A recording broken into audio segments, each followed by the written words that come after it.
Welcome to the ABCs of Preschool, the show that covers all things from parenting to childcare.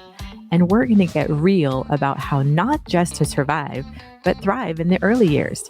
I'm your host, Miss Amber. I'm a mom of 5 and early childhood expert with over 25 years in the industry. Whether you're a parent, an educator, or just curious about early childhood education, this podcast is for you. Each week, we're going to dive into what life looks like raising little ones, with special guests, industry experts, and personal stories that will leave you inspired and empowered. Get ready to explore, imagine, and discover the beautifully messy that comes with these magical years. Buckle up, because thriving during the early years is a wild and rewarding ride. Welcome to the ABCs of Preschool. I'm Miss Amber. Thank you for listening. Today's topic is burnout. I hope this relates to a lot of you, and I'm sure it's going to relate to a lot of you. And specifically today, I'm going to talk about management burnout. Are you a center owner? Are you a center director, assistant director? Are you leading a team? You might not even own a child care center. You may be a mama or a dad, a parent who is volunteering so much or in leadership positions at church, work, and you're just feeling exhausted. You feel the burnout. If that is you, this episode is for you. And if you know someone who is struggling right now with exhaustion and burnout, please share this episode, because all of us at one point in our lives have struggled with burnout, have wanted to just go into our bed, put the covers over and hide and not talk to anybody, see anybody, hear anybody, just want to close our eyes and fall asleep because we're so overwhelmed. I've been there. There was many points in my own life as a working mom, a new entrepreneur, a child care center owner, being teacher, director, owner, mom, volunteer, a person who felt like I had to do things and do more things and accomplish more to feel loved and to feel desired. And I needed that pat on the back.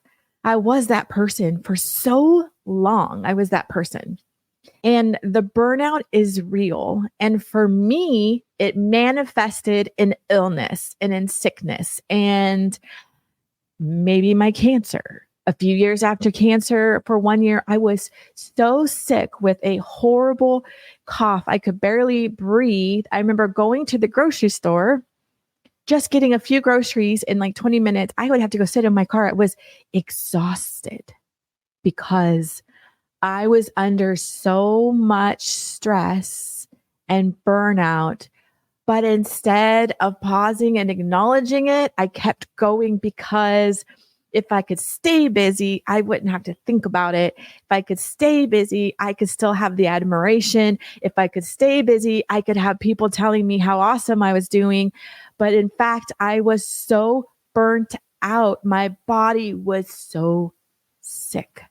And I was sick on and off for years. And I'm telling you, years. I would be the person that always get the weird illness. I would get these weird rashes, weird viruses. I would have to go to like the urgent care and get shots up my butt. I was just always got the weird stuff. And today I'm so happy and healthy and strong. And that's my mantra. I am happy, healthy, and strong. And I rarely get sick today.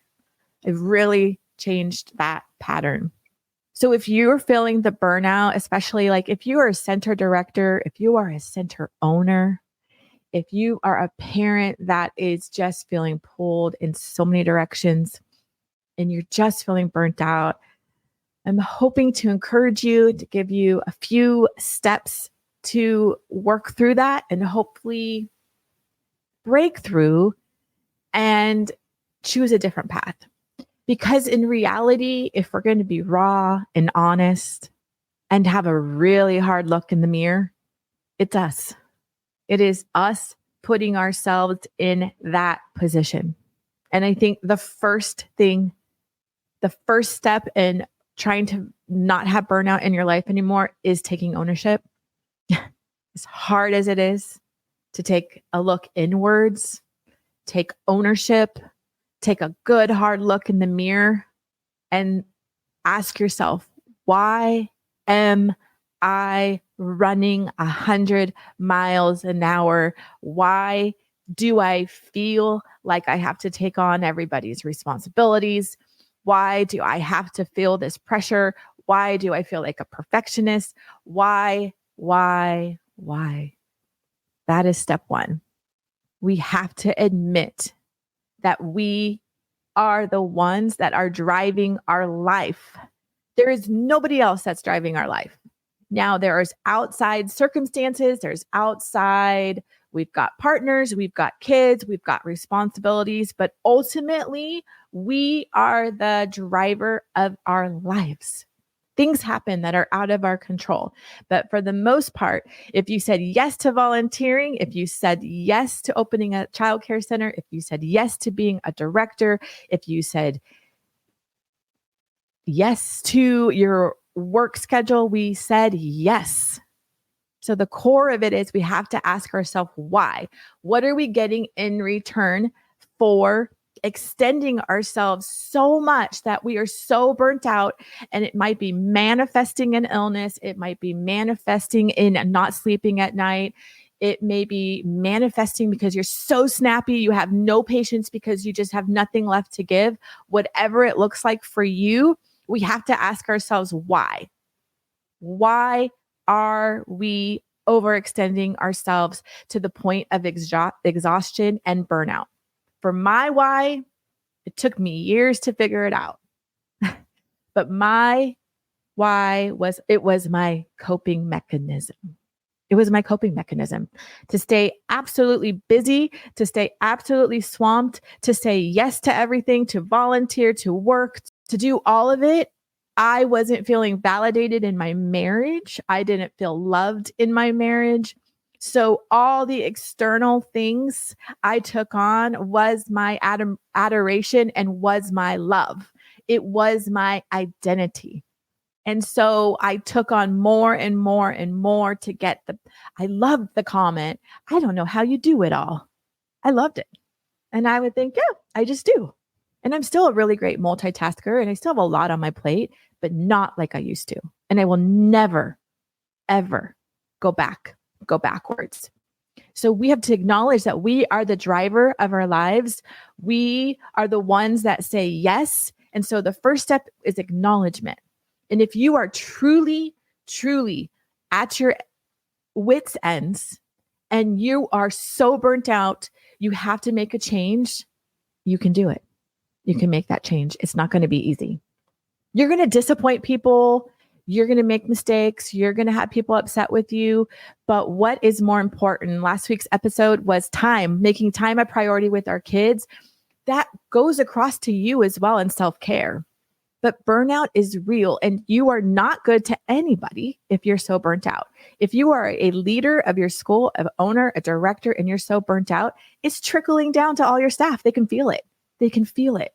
When I was so overwhelmed in my life, it spilled out into my school. As much as I didn't want it to, it just did because I'm so stressed. I was so pulled at so many directions. So we have to admit the why. And it may look ugly. You may not want to admit the why you do it and why you overextend yourself. You might not want to admit it. But that's the first step. We have to admit our why. Mine was to cope with, I stayed so busy because I didn't want to acknowledge what was going on behind closed doors in my marriage. And that's the truth of it. My marriage was dark and ugly.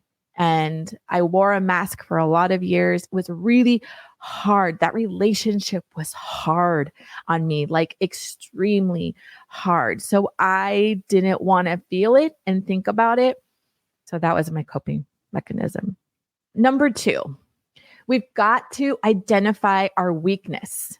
Like, what is our weakness in our work or the kids or our schedules or volunteering? Like, what are we not good at? Because sometimes we do so many things, especially if you own your own business, if you're an entrepreneur.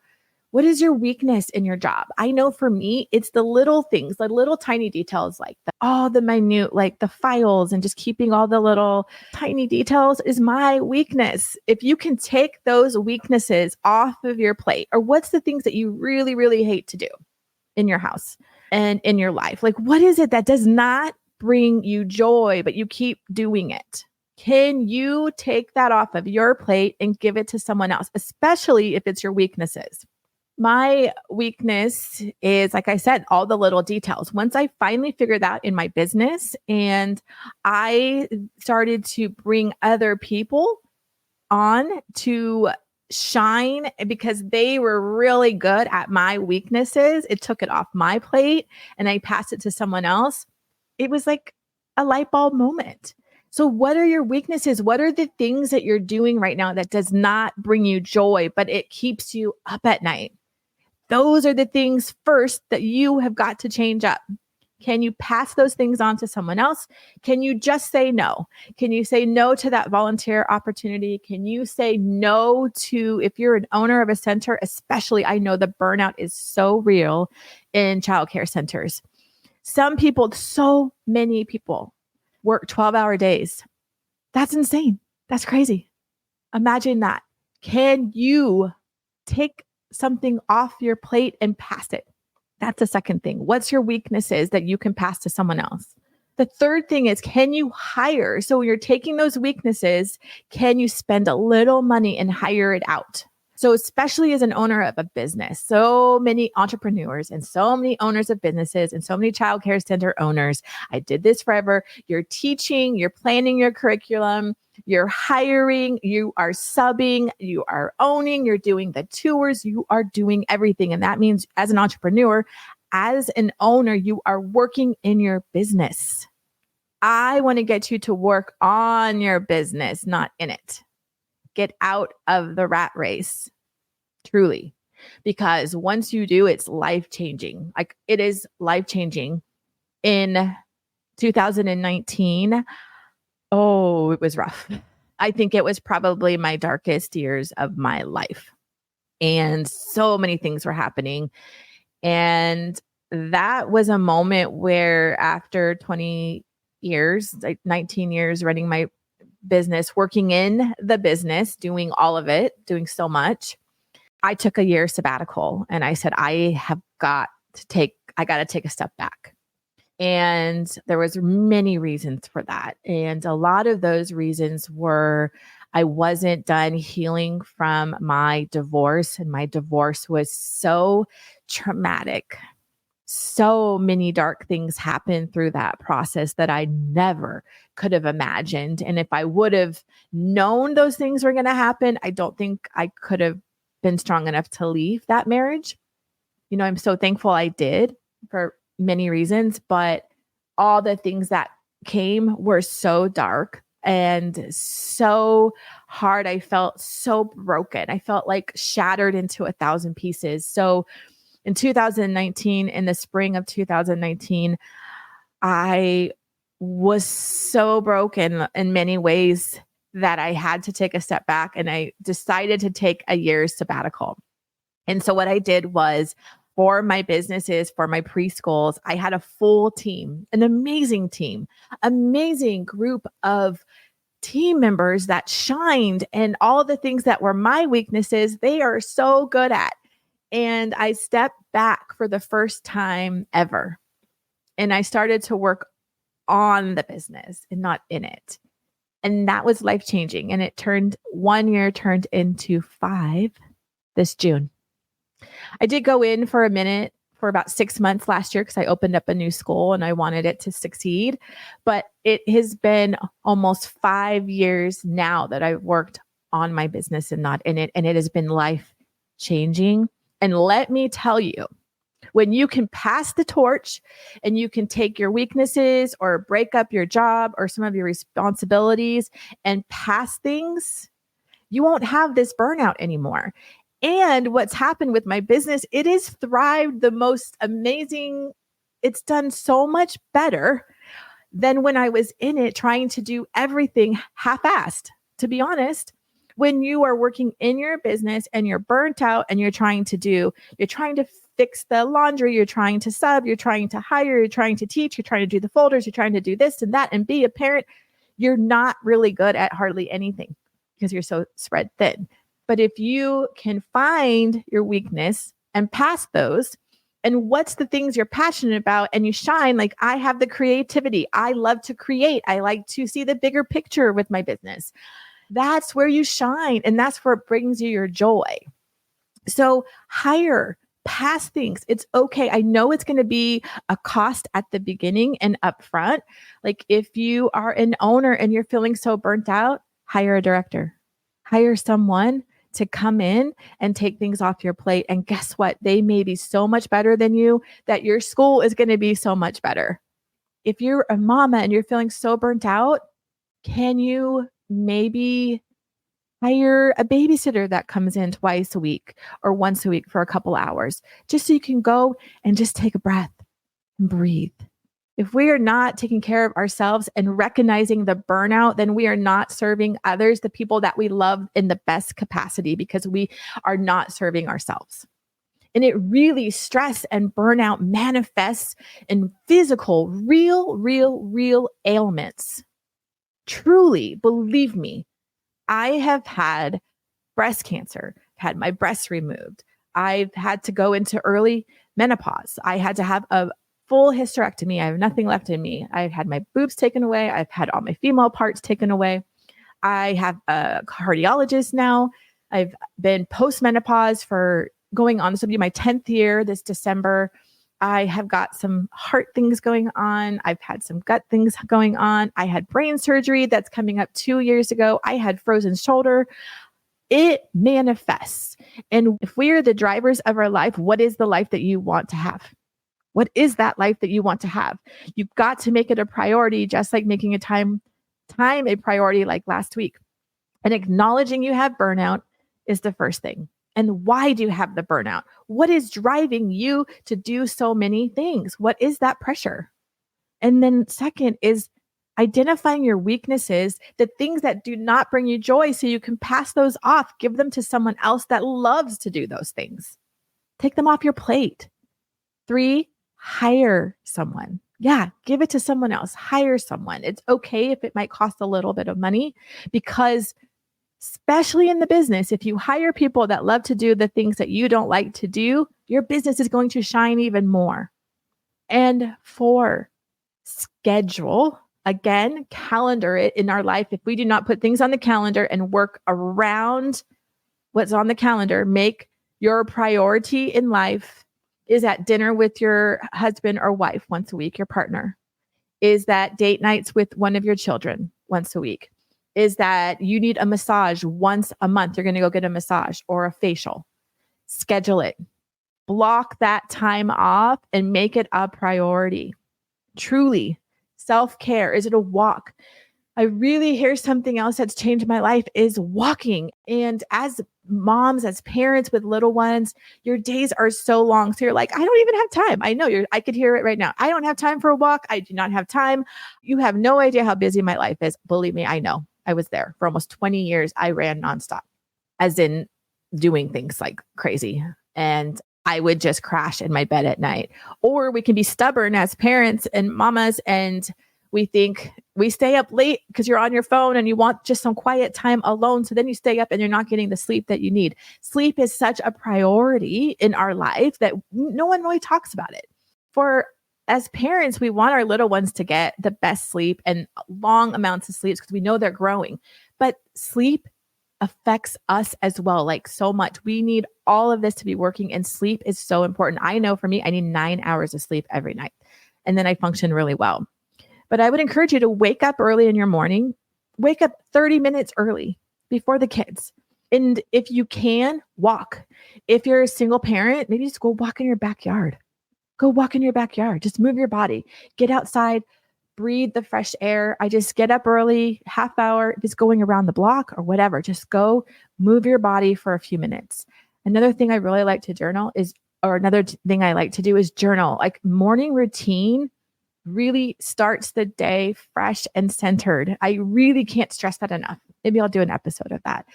But burnout is real, everybody. And I know it, I hear it. But as drivers of our life, we have to be intentional of how we want our lives to look. And now for me, it has been so life-changing. That sabbatical a year ago has been so life-changing.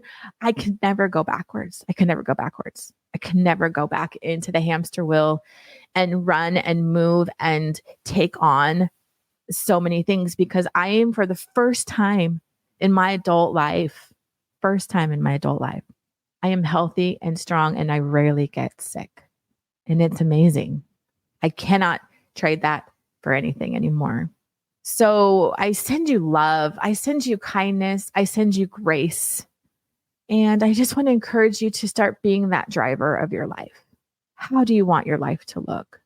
If your life is not the way you want it, change it up. Really sit down, give yourself 10 to 15 minutes. Think about what you can pass off. Think about your why. Why are you doing all these things? Think about if you can hire someone to help. Maybe that's a babysitter for 2 hours a week. Maybe that's someone to come fold your laundry. I know I hate folding laundry. Now I can put my laundry in and wash it every day, all day. But for some reason, putting it away does not bring me joy. I do it anyways. But at work, can you leave earlier? Do not work those 12 hours anymore. Make it a priority. I'm leaving at 3. And you're going to bring in a closer if you're a center owner. Schedule, put things on the calendar that bring you joy and work around those things. I hope you have just a beautiful week. And I hope that if you are in the midst of burnout, that you can start taking the steps and take control back over your life. Peace, calmness is so much more important than a freaking pat on your back. It really is. You guys have a beautiful week. Share this episode if you think someone may benefit from it. Visit me at thelovingstartway.com. Wish it, dream it, do it, and have a beautiful week.